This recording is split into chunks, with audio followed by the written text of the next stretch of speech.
तो पहले तो ये जानना चाहेंगे कि एक मॉल था, मॉल से कन्वर्ट किया गया हॉस्पिटल, उसमें क्या क्या फैसिलिटी लगी? ओपीडी बहुत सारी चीज़ें गाइडलाइन भी होती है, उसको भी लागू करना होता है, तो उसको आपने किस तरीके से किया है? देखिए, हॉस्पिटल में सबसे पहले अगर प्राइमरी में देखा जाए तो एक इमरजेंसी चाहिए। अगर कोई हैवली इंजर्ड आ रहा है, कोई भी आपका पेशेंट आ रहा है हैवली इंजर्ड है, तो आपको फर्स्ट फ्लोर सेकंड फ्लोर को तुरंत तो शिफ्ट कर नहीं सकते हैं। तो उसके लिए एक माइनर ओटी चाहिए। माइनर ओटी के साथ साथ एक स्टाफ रूम ऐसा होना चाहिए जो सारा फैसिलिटी क्विकली उसको जो है मैनेज करना चाहिए। नवीन जी हैं जो सिविल इंजीनियर हैं, और इनका जो है प्रोजेक्ट जो है घर बनाते हैं, हॉस्पिटल बनाते हैं, मॉल बनाते हैं। आप वीडियो में देख सकते हैं किस तरीके से बेहतरीन तरीके से इनका काम रहता है। और एक और प्रोजेक्ट जो है हम तमाम लोगों के बीच लाए हैं, और इसमें जो है आपको एक बेहतरीन तरीके से हॉस्पिटल बनाया गया है।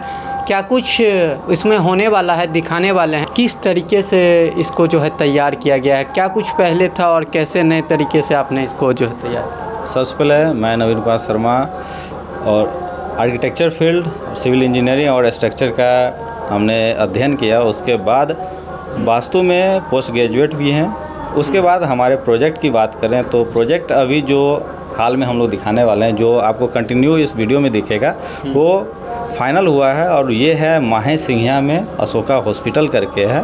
और इसका सबसे पहला जो बिल्डिंग था वो देखिएगा तो इसके पीछे का बिल्डिंग एक घर था, और उसके आगे में सिनेमा हॉल था, जिसको पूरा तोड़ के और इसको जो है सबसे पहले तो मॉल में बनाया गया था। लेकिन क्या हुआ कि कुछ ऐसा परिस्थिति आया कि उस एरिया में हॉस्पिटल का इस तरह से मल्टी स्पेशलिटी वाला हॉस्पिटल कहीं था नहीं। तो सुझाव रखा गया, प्रस्ताव ऐसा आया कि अब इस जगह को थोड़ा सा बेहतर बनाया जाए और इस जगह पे ऐसा चीज़ लाइए जो लोगों के लिए हेल्पफुल हो। तो मॉल से बेहतर होता कि हमें इसे हॉस्पिटल में ले आना। तो उसी समय ये हमें जो है आइडिया था कि इस चीज़ को उसमें लेके आइए और हॉस्पिटल को कंफर्म करके और इसको जो है आगे जाइए एग्जीक्यूट कर लीजिए। तो हॉस्पिटल का प्रावधान था तो उसका गाइडलाइन हमें फॉलो करना था।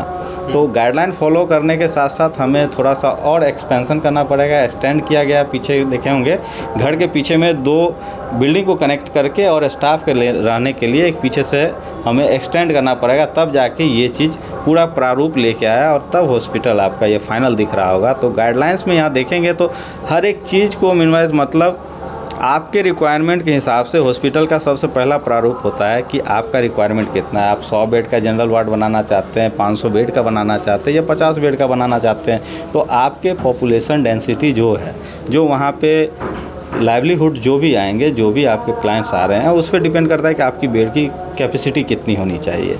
तो उनका 100 के आसपास था, तो उसके हिसाब से मल्टी स्पेशलिटी हमने दिया है। पहले तो ये जानना चाहेंगे कि एक मॉल था, मॉल से कन्वर्ट किया गया हॉस्पिटल, उसमें क्या क्या फैसिलिटी लगी? ओपीडी बहुत सारी चीज़ें गाइडलाइन भी होती है, उसको भी लागू करना होता है, तो उसको आपने किस तरीके से किया है? देखिए, हॉस्पिटल में सबसे पहले अगर प्राइमरी में देखा जाए तो एक इमरजेंसी चाहिए। अगर कोई हैवली इंजर्ड आ रहा है, कोई भी आपका पेशेंट आ रहा है हैवली इंजर्ड है, तो आपको फर्स्ट फ्लोर सेकंड फ्लोर को तुरंत तो शिफ्ट कर नहीं सकते हैं। तो उसके लिए एक माइनर ओटी चाहिए। माइनर ओटी के साथ साथ एक स्टाफ रूम ऐसा होना चाहिए जो सारा फैसिलिटी क्विकली उसको जो है मैनेज करना चाहिए। तो इमरजेंसी वार्ड नीचे ही रहता है। दूसरा चीज़ आता है कि ओपीडी। अब छोटा खांसी बुखार है, ये है, तो इसको तो सर्जरी रूम में सीधा लेने जाएंगे, उनके लिए तो टैबलेट्स इन चीज़ों से सही करना है। तो ओपीडी भी नीचे रखना पड़ता है, फार्मेसी सेंटर भी नीचे रखना है। हमारा जो पेशेंट है वो भी ले, और कोई बाहर से अगर आउटसोर्स से आ रहा है तो उसको भी लेने के लिए तो वो भी हमें मिनिमम 120 स्क्वायर फीट का फार्मेसी का जो गाइडलाइन में है तो वो होना चाहिए। 12x10 का मिनिमम कमरा होना चाहिए। उससे बड़ा आप जितना बढ़ा लीजिए वो आपकी कैपेसिटी पर निर्भर करता है। फिर आता है वेटिंग हॉल। अगर घुसते देखेंगे तो वेटिंग हॉल इतना बड़ा है कि आप यहाँ पे 100 लोग एक साथ बैठा के आप उसको वेट करके और उनका नंबर सिस्टम आप कर सकते हैं। 100 लोगों आराम से 100 लोग आराम से 100 लोग वहाँ पे कैपेसिटी इतना बड़ा है कि लोग को वहाँ स्टे आप करवा सकते हैं। उसके बाद उसके बाद लिफ्ट है। लिफ्ट के साथ आपको फैसिलिटी ये रहेगा कि आपको स्ट्रेचर भी मिल सकता है, साथ में आपको व्हील चेयर भी मिलेगा अगर उस तरह से पेशेंट आते हैं। और इसके बाद आता है कि ओटी सेंटर। तो ओटी सेंटर में सबसे पहले ध्यान रखना है, वास्तु के हिसाब से देखें तो चीर फाड़ का कोना भी देखना पड़ता है कि कहाँ पर सबसे बेस्ट हो, क्योंकि एक समझिए कि चीर फाड़ कसाई वाला काम हुआ तो उसका भी एक स्थान निहित है कि इस जगह पे करें, इस देवता का स्थान पे करें तो आपका जो है हॉस्पिटल का जो रेपुटेशन है वो बेहतर जाता है और काम भी सटीक उतरता है। यही अगर गलत जगह रहता है तो क्या होता है, देखते होंगे बहुत जगह हॉस्पिटल खुला और खुलते ही 2-4 महीने में बंद हो गया। तो कारण यही रहता है कि सही से अगर नहीं फॉलो कर रहे हैं, वास्तु का सही फॉलो नहीं कर रहे हैं तो आपको वो चीज़ें दिक्कत आएगी, क्योंकि यहाँ पे कुछ आँख भी बंद करना पड़ता है कि कुछ गलत भी हो तो थोड़ा राक्षसी तत्व भी इसके अंदर रखना पड़ता है। ऐसा नहीं कि पूरा देवता का स्थान ही पवित्र करें और इन चीज़ों को नहीं रखें, तो इन चीज़ों को भी ध्यान में रखना पड़ता है। तो ये जो बनाया गया है इसको लेके आप क्या कहेंगे, क्योंकि लोगों का होता है कि पेमेंट के लेके काफ़ी लोग कराना तो चाहते हैं लेकिन संपर्क कैसे करें आपसे, और क्या कुछ इसको लेके जो है कि कैसे आपसे बातचीत किया जाए, कांटेक्ट किया जाए? देखिए, ऑफिस तो मेरा पटना भी है लेकिन हम पर्सनली घर पे ही रहते हैं, वहाँ पे मेरा बिज़नेस भी है, उन चीज़ों को ध्यान से भी देखते हैं। तो आपको हम रोसड़ा में 10 बजे तक डेली मिल जाएंगे।